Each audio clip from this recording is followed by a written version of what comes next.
And so he's not going to put a guy at the Fed who's going to be an obstacle to that. You know, it's interesting. I back in 2018, maybe the beginning of 2019, you and I had a conversation, and you said, Rick, let me help you. I think, given your portfolio, had a couple $1 million sitting around, you need to take that and put it into gold. And I didn't listen to you because I listened to the other geniuses, the guys in, and no, this is part of my question because I think it's really interesting. If you're American and you watch CNBC or NBC or CNN or you watch some of those folks, where I come from, to be fair, back then, it was like they wouldn't cover gold. They wouldn't talk about gold. They talked about buying gold like it being for like the crazies.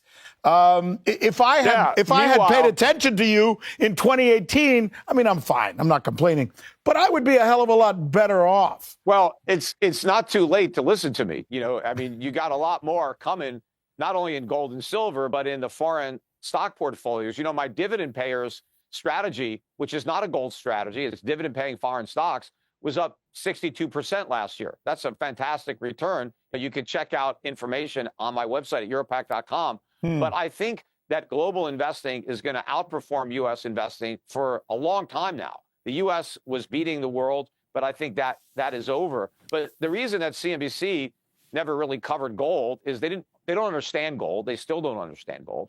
They were bought and paid for by the Bitcoin industry that was trying to falsely portray Bitcoin as digital gold. And so Bitcoin got all the coverage, not gold. And CNBC viewers loaded up on Bitcoin, and Bitcoin is 40% below its peak.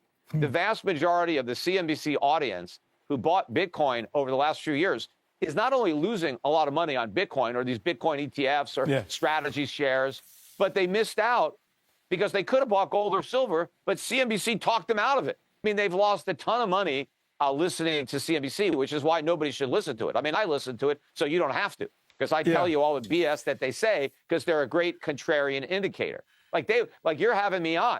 They haven't had me on in a decade, right? They're not allowed to have me on because they don't want their audience knowing the truth. And their advertisers don't want their audience knowing the truth. They do a lot of false advertising and a lot of deceptive storytelling. There's no, and about everything. I mean, if it was up to them, you'd think the world is a completely different place than what it really is. They don't even know what BRICS is. They don't cover BRICS. They don't talk about the global south. We don't understand China.